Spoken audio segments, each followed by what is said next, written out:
first episode of Breaking Down Security. My name is Brian Brake, and with me is my co-host, as always, Brian Betcher. Say hello, Hey. Brian Betcher. Hello. Hey.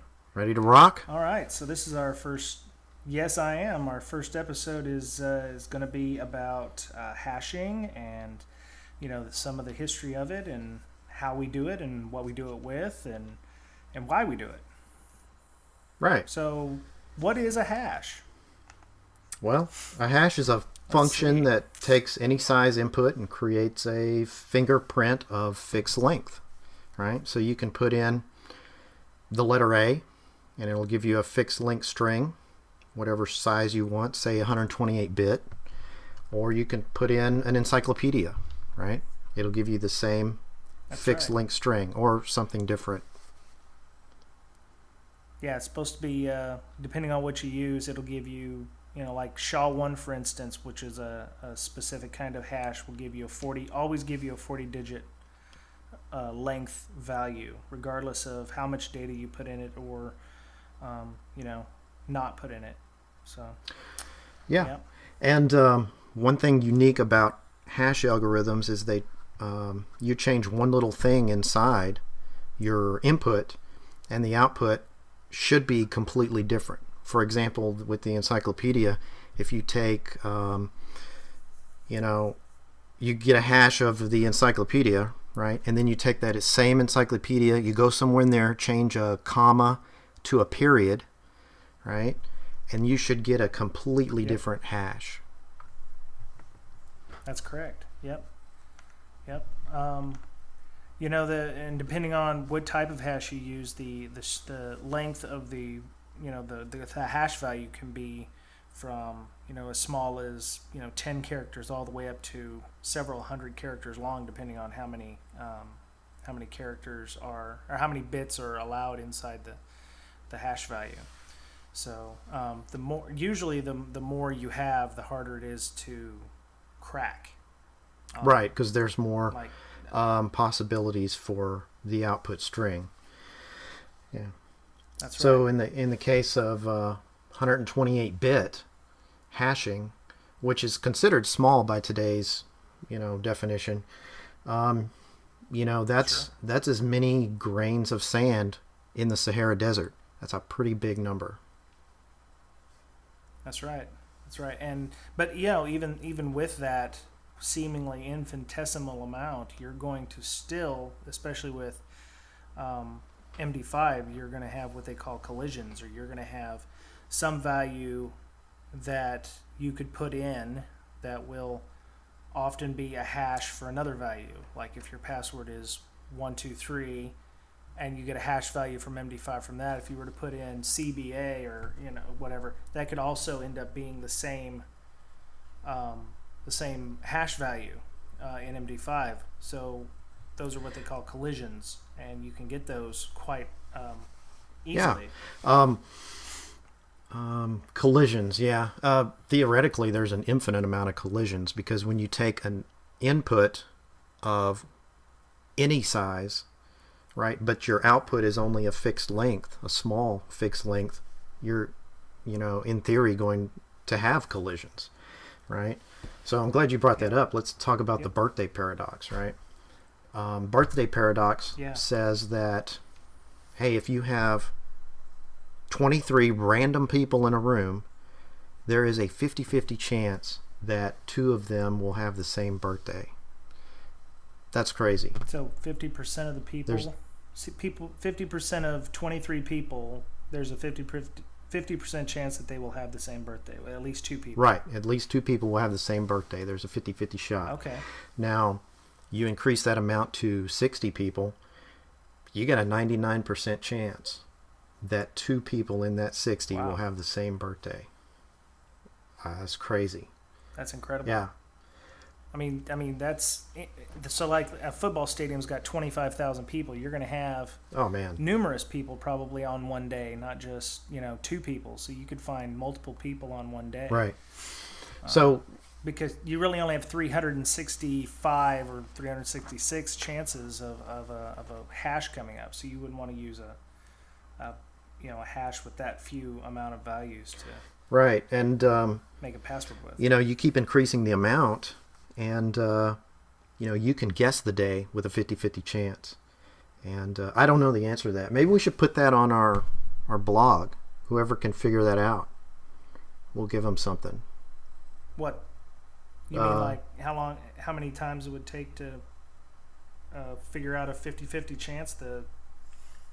Well, go ahead and state the question again, just for our viewers. All right. So, how many people, random people in a room, where you guess a day, say June 3rd, there's a 50-50 chance that two people will have that same birthday. It's got to be something like 200, 230, something like that. But anyway, let's... Yeah, somewhere around there. Yeah, we'll stick a 12-point Arial font to whoever can guess that. So... Yeah, there you go. Give you a little kudos or whatever. Yeah. So, hashes have been around for a long time.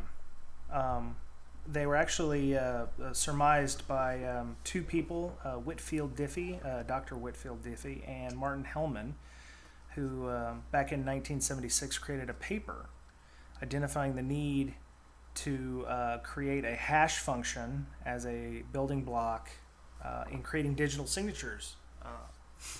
They wrote this paper, and if you go to our blog, you'll see the link to the paper talking about it. They have been working on it for years, I guess, because there were a number of reasons to need hashes. Some of those were using them for digital signatures, for sending email, what we call non-repudiation, to prove that you're actually sending them.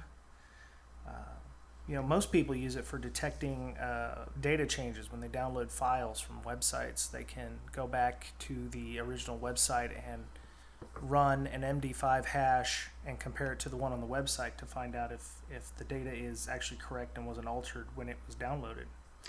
Right. People use hashes every day, right? When you type in your password, chances are, hopefully, your password is getting hashed and stored in a database. Yes. Not your password, but the hash of your password. Also, when your virus scanner runs, it's comparing hashes. It takes hash of a known virus. Oh, really? Takes the hash of your files and compares those hashes. Yeah. So I forgot about that. Yeah, they do. Unfortunately, most antiviruses get around that by changing so much like white space to get around the hashes. So let's say, to bring up an old one, Code Red has a certain hash. All they got to do is add a few lines or some useless characters at the end of it, and it will change the hash value and thereby get around the known hash that has been given to it in the antivirus engine. Yeah. All they got to do is if they created virus or they changed their virus in some way, you can go to like a McAfee website, stick in that hash and see if it's a known virus. If it's not, hey, you can release your virus. It's not known. Right? Pretty that's pretty swifty. What was that one called? Virus Total? Yeah, they call it Virus Total, I think, is a really good, well-known one for testing your malware against like 29 or 30 different antivirus systems. So the other way we use hashes is, other than passwords and digital signatures, is to unique keys in databases. It used to be that you would call up a state agency or something, and they would use what they called a uniqueifier in a database, or a unique record number, and they would use something like your social security number.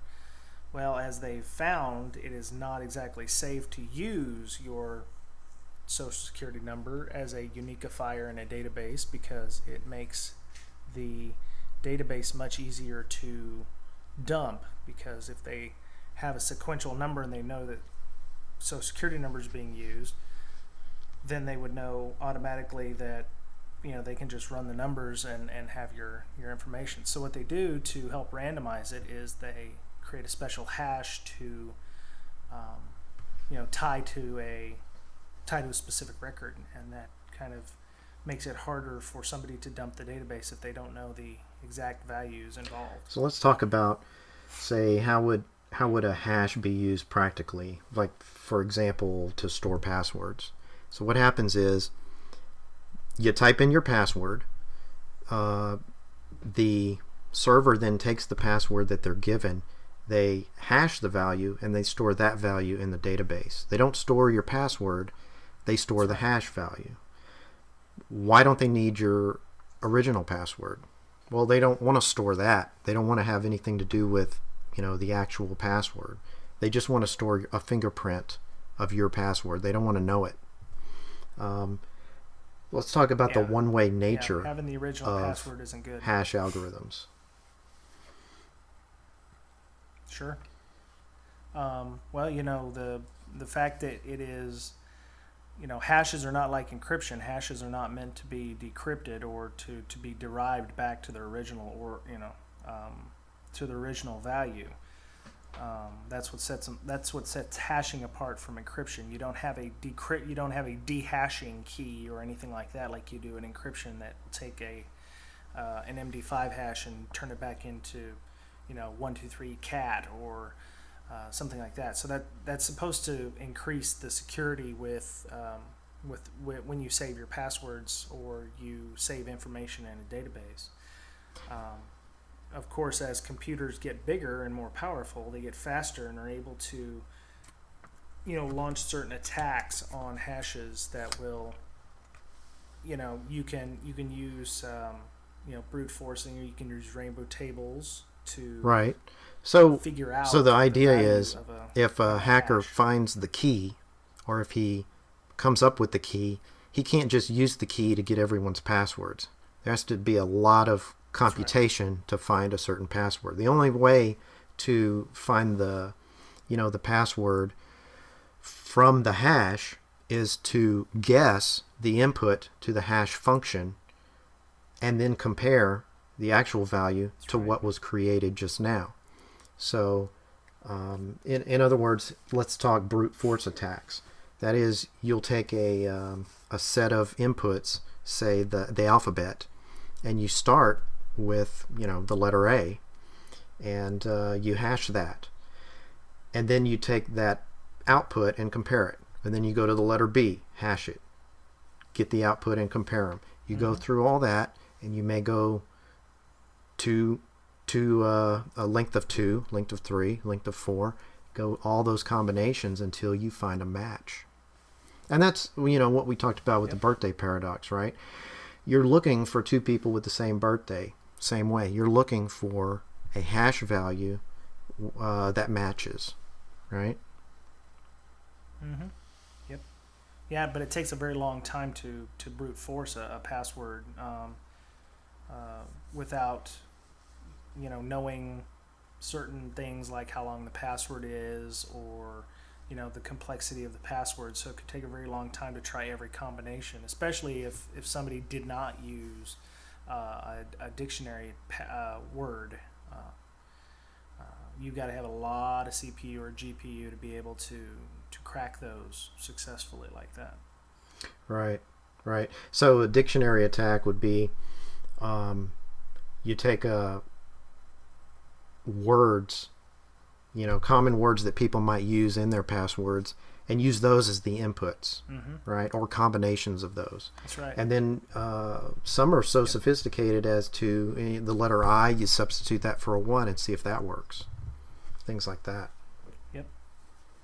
And the those dictionary attacks, instead of using like the Oxford Dictionary, you would use the big thing has been to take password dumps from breaches that have occurred, like Adobe or Target or Snapchat or what have you, and passwords that have been gained from that. They create custom word lists, because the idea is everyone kind of used the same password.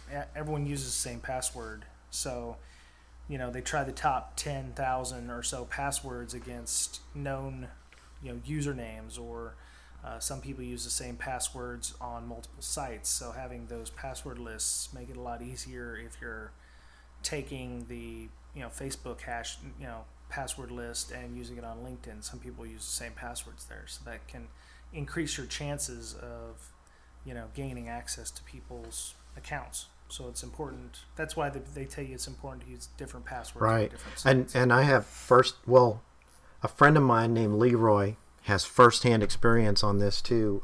He was working for a company, and people called in and said, "Hey, I'm viewing this other guy's account," and Leroy was like, "What?" So he started digging in. It turns out that the password was Santos, and the username was also Santos. They both had the same password, but one guy tried a username of Santos and a password of Santos. That got him into someone else's account. So, number one, Goodness. Leroy's company didn't have good password, say, restrictions or anything to say, hey, you need to come up with a longer password or something that isn't a name or a dictionary word. And yeah, it does happen all the time, where you get these, for lack of a better word, people who, just use very simple passwords. Those are easy to crack, very easy. Yep. So, we've talked about hashes. There are different kinds of hashes. We've mentioned MD5 already, I believe. We've mentioned the SHA-1. There are also other specialized hashes, like in Windows. They have the NT or NTLM hashes, that are stored in the database for users. If somebody was to gain access to your Windows box, they have what's called the SAM database, which is the database that stores all the user credentials on the box. And Windows uses a custom hash with which, to store the passwords securely, and I use that in quotey fingers. But there are programs that can be used to crack NT and NTLM passwords. Some of the other ones are if you use a wireless network that is enabled with what's called Wi-Fi Protected Access, or WPA. There's a key when you put in the value to access the website or the Wi-Fi. You have it creates a hash of your password and stores it as well. There's other ones as well. You can look on our show notes for other ones that we didn't do a lot of research on, because I'd actually never heard of them before. One called Haval 128 and Ripe MD. Don't know what exactly they do, but I'm sure somebody uses them. Yeah. The new hotness right now, though, is SHA-2, because SHA-1 has been known to have issues as well. So SHA-2 has what they call multiple bit links, from 224 up to 512. And the idea is that a longer bit length, of course, makes it more secure or less likely to have collisions. Right. I mean, instead of just holding yourself to the Sahara Desert, maybe you're going like the whole world, right? Yeah. As far as having collisions. collisions. Or whatever, Yeah. Yeah. All right. Well, how do you strengthen hashes, right? Well, there's a couple of different methods. One method is called salting your hash. Now, what this does is appends your password to a random string of characters and then hashes that. So you're effectively lengthening your password and then getting the hash from that. Now, that doesn't really help as far as brute force attacks. It's going to take the same amount of time, roughly, for certain programs to find that particular answer. But the idea is the hacker can only find one password at a time. He can't take a million records, find a hash value for a certain string, and compare it to all those records. He can only do one at a time. So that increases the amount of time by that magnitude. Yeah, the rainbow tables, if doing a salt properly, each password needs a unique salt to add to it. So that makes rainbow tables almost impossible to generate, because you would have to regenerate the rainbow table for each user. Right. So as you can see, it would take a long time to generate the rainbow tables. Yeah. One of the other things you can do is use a password stretching, a hash stretcher like scrypt or bcrypt, and what they do is they make it fast to generate the hashes, but to reverse the hash or to do like reversing of it takes a very long time. What they do is they iterate the hashes, so they take hash upon hash and they rehash the hashes all the time. And depending on how many times it takes, it could take 7 to 8 seconds per attempt to guess the password. So, or to get to reverse the password. So, doing that over several 100 million hashes at 8 to 9 seconds or 10 seconds at a time can often make it, unlikely or less desirable to a person looking for an easy way into a network. Yeah, it does make it system. less desirable. There's nothing fancy about stretching hashes. You just kind of rehash over and over for a certain amount of time, say 100 times, and that just takes it, a longer amount of time to calculate the hash. Now, if a hacker hacks in, he might look at your algorithm and see, oh, he did it 100 times. He may not even try at that point because, that's a tall order. But, with Moore's Law, it's getting, computers are getting faster and faster. So, That's right. something that works today may not work 2-3 years from now. Yeah, and the downside to making stretching hashes, if you use that kind of technology for web applications, it could possibly speed up, it will take longer for users to log into your system. So, excuse me, if you do stretching of hashes, you have to also take into the account the performance of the machine that will attempt to be logging into your systems, because if a user tries to log in with the it may take 7 or 8 seconds, and then they would think that there's something wrong with your system, which could be you have to business. use your algorithms wisely, right? You don't want a 8-second hash on a transactional processing system that you need a sub-second response to. Yeah, that'd be crazy. That's right. Yep, you got to worry about that kind of stuff. So do we want to talk about HMAC and how that works, taking the best of both worlds with regard to encryption and go ahead. hashing? I'd like to know more. Okay. So HMAC, which is a hash-based message authentication code, with salting, you've got your password and your salt, which creates a hash, Right. and then HMAC adds an additional secret key, which is added to the hash of your password and your salt to create a third hash that is stored in the database, thereby making it even more secure.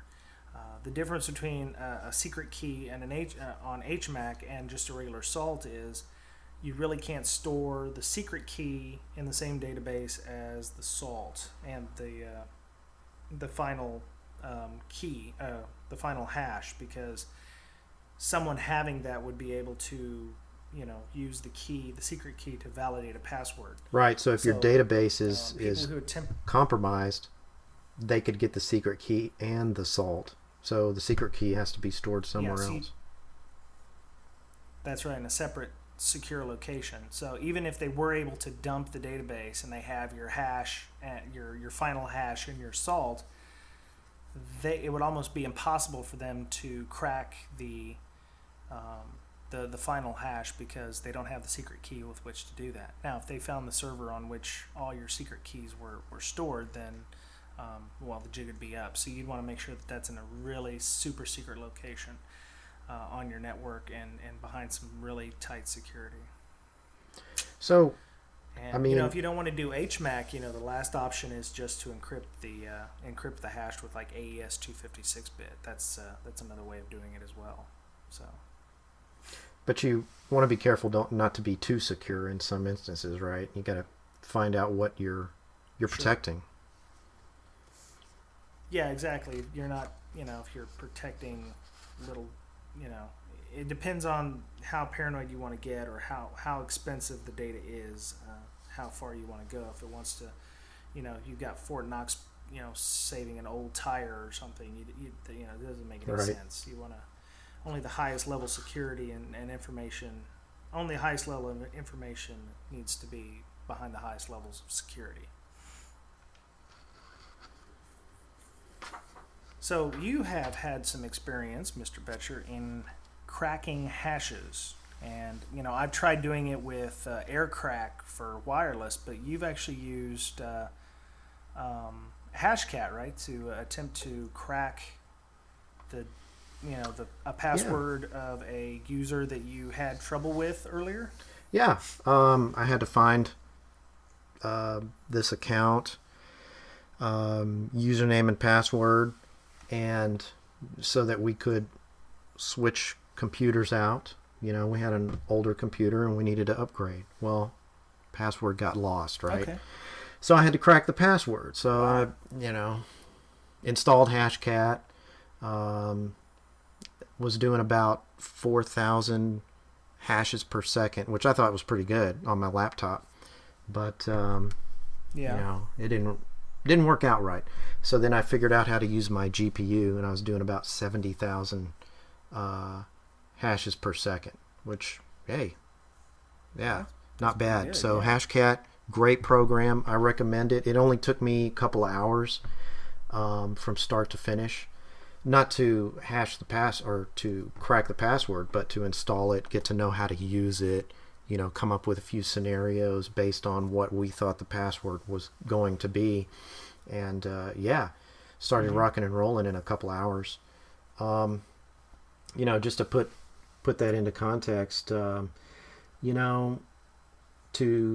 find a collision with 128-bit hash, just a collision, it would have taken my laptop 4 million years to find a collision for MD5. Wow. So, yeah. Wow.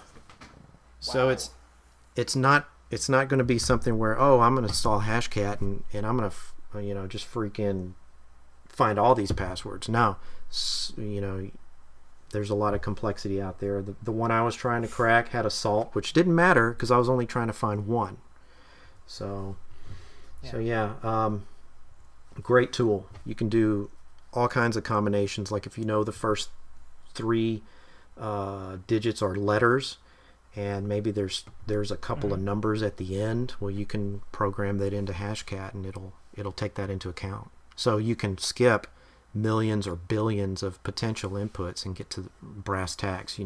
Exactly what you want. Yeah. Now, when you were using Hashcat, did it have any way? How long did it take you to eventually crack that? Was it, if I remember correctly, it was a couple of days, right, to go through like a 7-character password or something like that, because you were just trying 4 and then 5 and then 6 and then 7. Yeah. And then on up? It took about 2 days to do 10 characters, right? And I kind of figured the last 2 were numbers because. Okay. I was told, I'm pretty sure the last 2 are numbers, so that helped out a lot. So it took all weekend, but I was able to find it. And wow. Yeah, really good tool. Okay. If you want to get really fancy with the inputs, like, I know there's a number in there somewhere, but I don't know where, but there's only one number, all the rest are letters. You can get up to that level of complexity with Hashcat. So does it do anything? Because when I was, I'm thinking of another program, but does it allow you to save progress when you? Yeah, it does. Let's say you had so to like if your use computer laptop, crashes, so it does save it. Yeah, it'll let you. Well, you'll type in a value and it'll save the progress periodically. So if your laptop crashes or something, you come right back where you left off. That's cool. So is it the best one you've tried? Because I've actually tried Drawn the Ripper, and it's kind of different in the way it uses word lists, or will also do brute forcing and rainbow tables. I used it on a Windows box, and it was kind of odd how it worked. Did you find that it was better from? The Hashcat was a command line based, right? Not a graphical based. There is a graphical component to it for Windows and I Oh, don't know about really? Linux, but there is a Okay. Windows graphical component, and you can use that just to try and find the right input. It'll try and help you Mm-hmm. out, the graphical one. I used it because Oh, I I like read an that. article Yeah. about this guy who was cracking all these passwords, and he built his own system with like 10 video cards in each computer, and he had several different computers, and he chose Hashcat for his. So I'm like, well, if he chooses it for his, it's probably good enough for me too. Wow. Yeah, that's 10 GPUs, huh? Well, yeah, Wonder if he in heated each his in each house with that. computer, and then he used another program to virtualize, or he had basically a supercomputer. Okay. You mean he found a way to Yeah, parallelize it or whatever, yeah. make it He parallel? took a program, I forgot Okay. what it was, to parallelize the hashcat and send different functions to each computer to split up the work. That's crazy. Yeah, that would be helpful if if I should probably call that guy up when I was trying to hack the WPA2 AP that I had in my house. I was just testing it out to try. So there was I aircrack I learned to use with Kali, and um, you had to have a word list for it. So I went and found the RockU word list. I also found a couple of others that from the Church of Wi-Fi that would allow you. It had I think it had several hundred million words from various different breaches, all in one big giant text file on it. I downloaded it off torrent, and I must have let that thing run for I don't know days. Because I don't have a GPU enabled box, I was running Kali in a VM, and it would take 7 to 8 thousand kilohashes at a time. But I probably You should have mean asked you if there's a seven GPU kilohashes? enabled one. I think it was 7 kilohashes. Yeah, so it was like 7,000 hashes a second or something. And you were doing like what 70? You said Yeah, 70,000 seventy hashes a thousand with the second or GPU, and kilohashes. it was a NVIDIA card on my Wow. laptop. Yeah. Okay, so it's the CUDA cores and stuff. Right. Is, Now, yeah. was that word list, was Okay. that pre-hashed, or was it just words that were common or needed to be hashed still?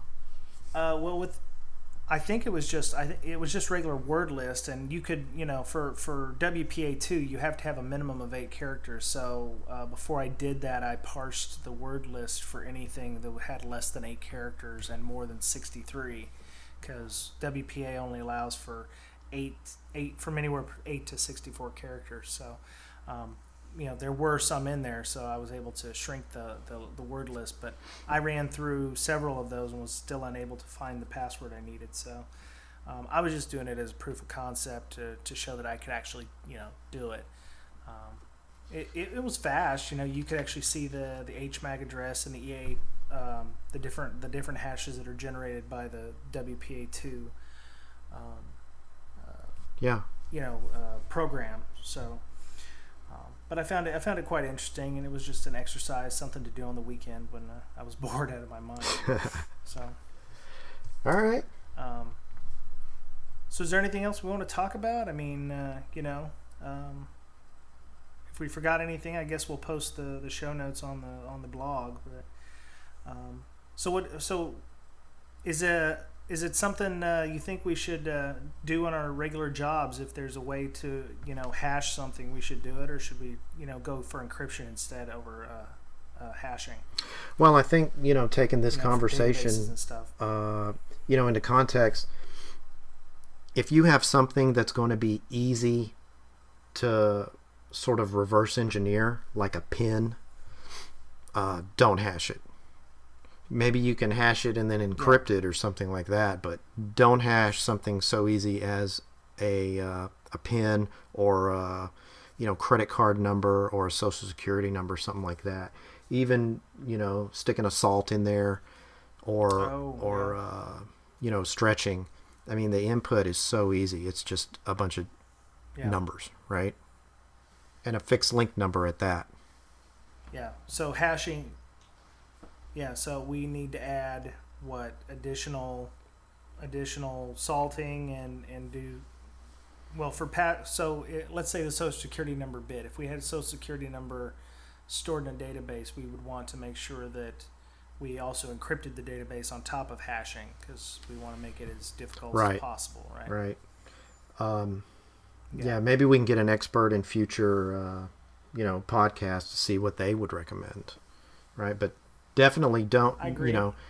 keep in mind, hashing is a one-way function, and in order to get the input to a hash, you've got to find out all possible inputs or rainbow tables or things like that. So it's expensive to crack the data, but if you make it easy on Joe Hacker, by trying to hash a bunch of social security numbers, it's not going to work. Don't do it.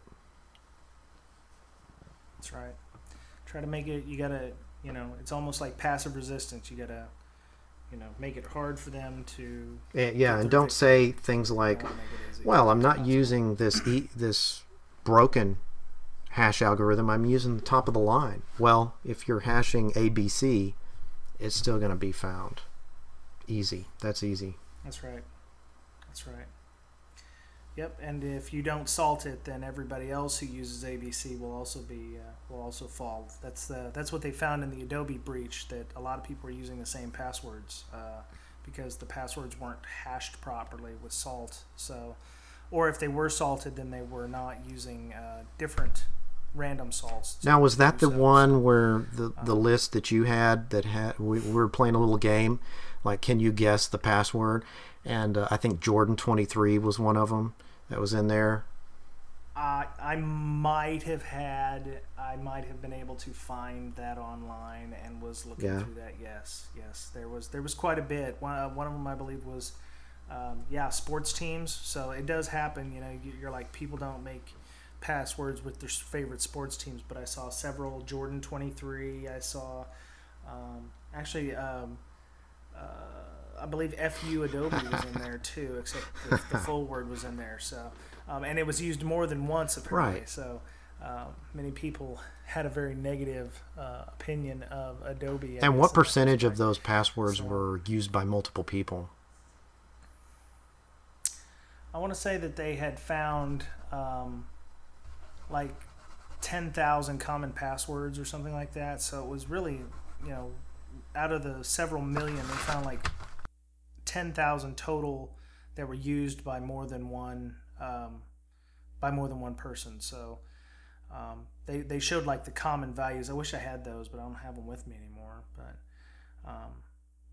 they were. Some of them were really odd that they would be used by more than one person. Of course, the other thing is you could have more than one account on the system and not know it and use the same password. So, but yeah. So I guess that's all we've got for this week, isn't it? So I'd like to thank you for listening to the first episode of Breaking Down Security. I'd like to thank my co-host, Brian Betcher, for joining me. I hope he enjoyed himself this week and will come back very soon. Now I'd like to thank the creator of our intro and outro music. You can find Kevin MacLeod at www.incompetech.com/music/royalty-free. He has a lot of great music there, and I kind of stumbled upon it. And, I always support royalty-free music, and I always support the artists that create that for us.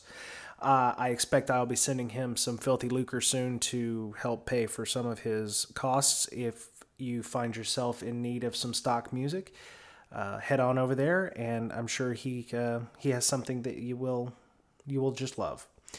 The pieces you have heard, the intro is called Finding the Balance, and the outro you'll hear just a few seconds from now is called Private Eye. My name is Brian Brake. Have a great week and come back soon.